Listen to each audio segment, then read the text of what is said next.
വിശുദ്ധ ബൈബിൾ എന്ന് പറയുന്ന നിർമ്മല സത്യം വിളിച്ചു പറയുന്നു. നിന്റെ യൗവനകാലത്ത് നിന്റെ സൃഷ്ടാവിനെ നീ അറിയണം.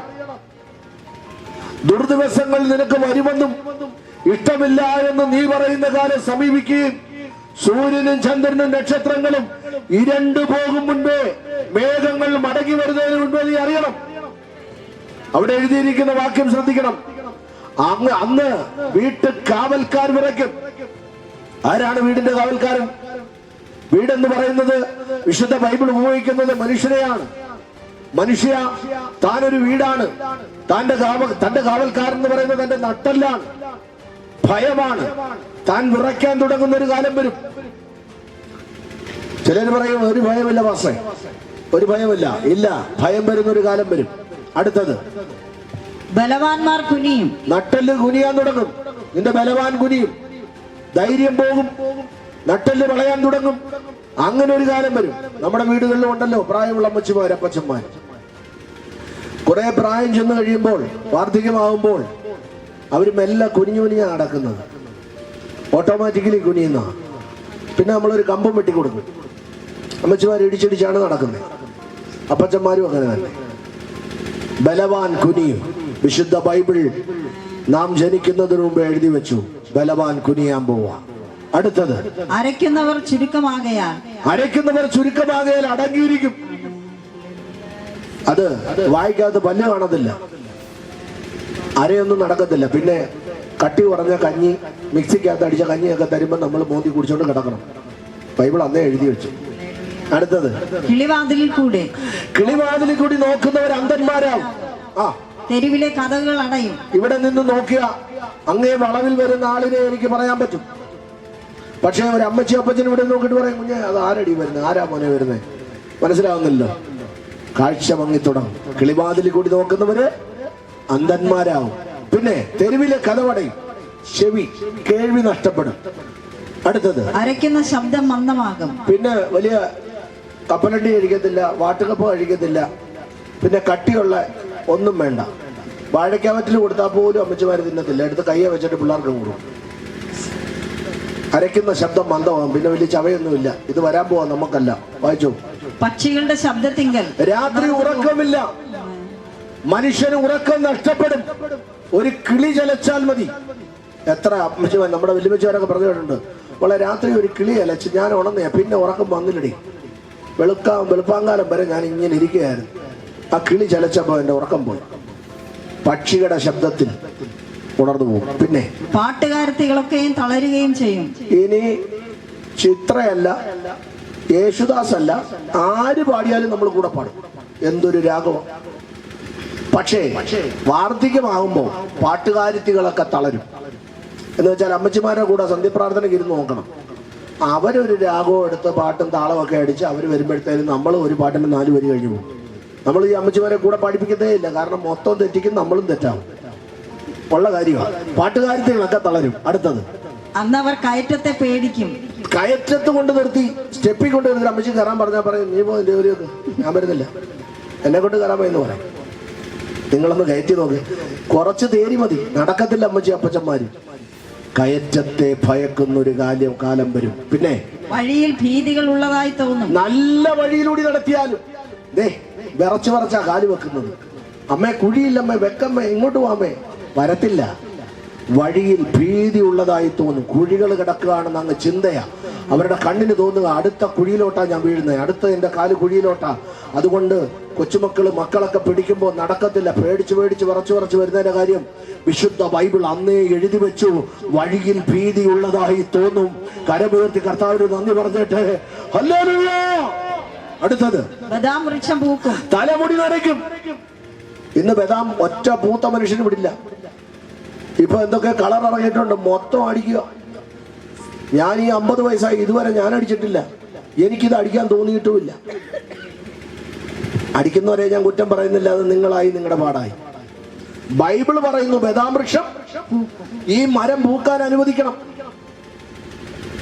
ഇത് പൂക്കുമെന്ന് ദൈവം പറഞ്ഞതാ, നിങ്ങൾ പൂപ്പിക്കുന്നില്ല. ഇനി കയ്യിലെടുക്കുമ്പോ ഓർക്കും, എടാ അടൂരുന്ന് റോയ് പാഷു എന്ന് പറഞ്ഞ എത്ര കൃത്യമാണ്. ബദാം വൃക്ഷം പൂക്കും. അടുത്തത് തുള്ളനിഴഞ്ഞു നടക്കും. തുള്ളനിഴഞ്ഞു നടക്കും. ശരീരത്ത്, പ്രായമായവരുടെ ശരീരത്തെ തൊലിയൊക്കെ ചുളുങ്ങിയിരിക്കും. അവരെപ്പോഴും ഇങ്ങനെ കയ്യും കാലും തൂത്തോണ്ടിരിക്കും. എന്തോ എഴയുന്നത് പോലെ തോന്നും. ദേഹം മുഴുവനും മെല്ലെ മെല്ലെ ഇങ്ങനെ തൂത്തോണ്ടിരിക്കും. അപ്പച്ചന്മാരെ ശ്രദ്ധിച്ചാൽ മതി. അത് ഓട്ടോമാറ്റിക്കലി തൊലി ചുരുങ്ങുമ്പം എന്തോ എഴയുന്നത് പോലെ തോന്നും. തുള്ളനിഴഞ്ഞ് നടക്കും. അടുത്തത് രോചനക്കുരു ഫലിക്കാതെ വരും. രോചനക്കുരു ഫലിക്കാതെ വരും. ഏത് മരുന്ന് കഴിച്ചാലും വെറുതെ കൊണ്ട് ഇഞ്ചക്ഷൻ വെക്കാന്നേ ഉള്ളൂ. എന്നെ കൊണ്ടുകൂടി ആശുപത്രി, എന്നെ ആശുപത്രി കൊണ്ടുപോടാ. അവിടെ കൊണ്ടുപോയാൽ പൈസ പോത്തേ ഉള്ളു. അപ്പച്ച വെറുതെ ആശുപത്രിക്കാർക്ക് പൈസ കൊടുക്കാന്നേ ഉള്ളൂ. രോചനക്കുരു ഫലിക്കത്തില്ലെന്ന്, വയസ്സായി കഴിഞ്ഞാൽ മരുന്ന് കയറത്തില്ലെന്നാണ് എഴുതി വെച്ചേക്കുന്നേ.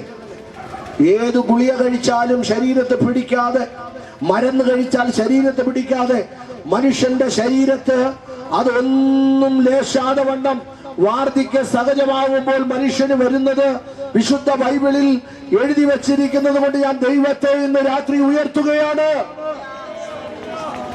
അടുത്തത് മനുഷ്യൻ തന്റെ ശാശ്വത ഭവനത്തിലേക്ക് പോകും. കേട്ടോണേ മനുഷ്യ, താങ്കളും ഞാനും ശാശ്വതമായ ഒരു ഭവനമുണ്ട്, അവിടേക്ക് മടങ്ങിപ്പോകുമെന്ന്. അടുത്തത് വിലാപം കഴിക്കുന്നവർ വീതിയിൽ ചുറ്റി സഞ്ചരിക്കും. വിലാപം കഴിക്കുന്നവർ വീതിയിൽ ചുറ്റി സഞ്ചരിക്കും എന്ന് വെച്ചാൽ മനുഷ്യന്റെ ചിന്ത മുഴുവനും തെരുവിലായിരിക്കും. അമ്മ വീട്ടിൽ കിടപ്പുണ്ട്, പക്ഷെ അമ്മ എപ്പോ നോക്കിയാലും പറയുന്നത് ലവൾ എവിടെ എന്തോ ചെയ്യുക, മൂത്ത മോൻ ഇപ്പൊ അവിടെ എന്തോ ആയിരിക്കും, കൊച്ചുമോൻ ഇപ്പൊ എന്തോ എടുക്കുക. അമ്മയുടെ ചിന്ത മൊത്തം അവിടെ ഇവിടെയാണ്. നമ്മൾ വീട്ടിൽ കൊടുത്ത് ചോറും കൊടുത്ത് അമ്മയെ കട്ടിലെ കിടത്തേക്ക് എന്നാലും അമ്മ ഇവിടുത്തെ കാര്യമൊന്നും അല്ല പറയുന്നത്, വിലാപമാ.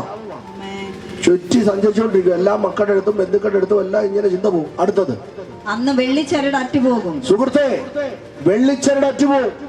ഇന്ന് ഡോക്ടർമാര് പിടിച്ചിട്ട് ഇങ്ങനെ തട്ടും. നരമ്പൊന്ന് എടുക്കാനാ, കൈ മെല്ലെന്ന് മുറുക്കി പിടി, ചെറുതാട്ടൊന്ന് പിടി. പിടിച്ചു, ഒന്ന് 2-3 തട്ട് തട്ടി, നരമ്പ് തെളിഞ്ഞു.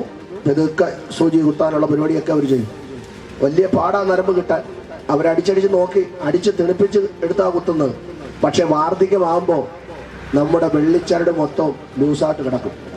അമ്മച്ചിമാരുടെ കയ്യിലൊക്കെ കണ്ടോ നരമ്പെല്ലാം തെളിഞ്ഞു നിൽക്കുന്ന, അപ്പച്ചന്മാരുടെ കൈയെല്ലാം നരമ്പ് തെളിഞ്ഞു കിടക്കുന്ന കണ്ടോ. വിശുദ്ധ ബൈബിള് പറയുന്നു വെള്ളിച്ചരട് അറ്റുപോകും എന്ന് വെച്ചാൽ ഈ ടെമ്പറെല്ലാം മാറും. നരമ്പൊക്കെ എവിടെ നോക്കിയാലും എത്ര നരമ്പ് വേണേലും കുത്താൻ പരുവത്തിന് കിട്ടുമ്പോൾ മരുന്ന് കയറത്തുമില്ല. അതാ രസം. നമ്മുടെ നരമ്പെല്ലാം തെളിഞ്ഞു വരുമ്പോഴത്തേനും നമ്മളെ കുത്താനെ കൊണ്ട് പരുവത്തിന് വരും, പക്ഷെ മരുന്ന് കയറത്തുമില്ല. അടുത്ത വായിച്ചോ. പൊൻകിണ്ണം തകരും എന്ന് വെച്ചാൽ പൊൻകിണ്ണം തകരും. എന്ത് കഴിച്ചാലും ദഹനം ഉണ്ടാകത്തില്ല. പിന്നെ ഉറവിങ്കിലെ കുടമുടയും. കേട്ടോണം, തലച്ചോറിന്റെ പ്രവൃത്തി ഒരറ്റം മുതൽ തകർന്നുകൊണ്ടിരിക്കും. അടുത്തത് കിണറ്റിങ്കിലെ ചക്രം തകരും. കിണറ്റിങ്കിലെ ചക്രം, ഹൃദയത്തിന്റെ സ്പന്ദനം, ഇടിപ്പ് തകർച്ചയിലാകാൻ തുടങ്ങും. അടുത്തത് പൊടി പണ്ടായിരുന്നത് പോലെ. ഇതാണ് വചനം, ശ്രദ്ധിച്ചോണം. പൊടി പണ്ടായിരുന്നത് പോലെ ഭൂമിയിലേക്ക് തിരികെ, നീ ഭൂമിയിലേക്ക് തിരികെ ചെല്ലും. കരമേൽത്തേര് നന്ദി പറഞ്ഞാട്ടെ. പെന്തക്കോസ്തുകാർ മാത്രമല്ല പ്രാർത്ഥിച്ചടക്കുന്നത്, ക്രിസ്ത്യാനിയായി ജനിച്ച ക്രൈസ്തവനായ ഏവരും ഈ പ്രമാണം അറിയാവുന്നവൻ ജഡം കത്തിക്കാതെ വണ്ണം ഭൂമിയിൽ ദാനം ചെയ്യുന്നതിന്റെ ഏക കാരണമെന്ന് പറഞ്ഞാൽ സുഹൃത്തെ, പൊടിയായിരുന്ന നിന്നെ മെനഞ്ഞ ഒരു ദൈവമുണ്ട്. ആ ദൈവമാണ് നിന്നെ ഭൂമിയിൽ വെച്ചത്, നിനക്ക് ജീവശ്വാസം തന്നത്. കരമൂർത്തി സ്വത്രം പറയാം. പൊടിമണ്ടായിരുന്നത് പോലെ നീ പൊടിയിലേക്ക് എന്ത് ചെയ്യും? തിരികെ ചേരും. അടുത്തോടെ വായിച്ചു. അതിന് നൽകിയ ദൈവത്തിന്റെ അടുക്കലേക്ക് മടങ്ങിപ്പോകും. ഇത് ശ്രദ്ധിക്കണം, ഇത് ശ്രദ്ധേയമായൊരു വേദഭാഗമാണ്. ആത്മാവ് അവനെ നൽകിയവന്റെ അടുക്കലേക്ക് എന്ത് ചെയ്യും? ഈ ആത്മാവിനെ അകത്ത്, ഈ കൂടിനകത്ത് തന്നിരിക്കുന്ന ജീവൻ എന്ന് പറയുന്ന ആത്മാവ് നൽകിയ ഒരുവനുണ്ട്. ഇത് ഒരു മതസ്ഥർക്കും മാറ്റാൻ പറ്റത്തില്ല. ആർക്കും ഇത് നമ്മുടേതാണെന്ന് അവകാശം പറയാൻ പറ്റത്തില്ല. കൂടായിരിക്കുന്ന മനുഷ്യ, നിന്റെ അകത്ത് കിടക്കുന്ന ശ്വാസം എന്ന് പറയുന്നത് നൽകിയ ഒരുവനുണ്ട്. അവനെയാണ് ദൈവമെന്ന് വിളിക്കുന്നത്. ആ ദൈവത്തെ തിരിച്ചറിയുന്ന താങ്കൾ ഒരു മനുഷ്യനാകാൻ ഇന്ന് രാത്രി ഞങ്ങൾ ആഗ്രഹിക്കുകയാണ്.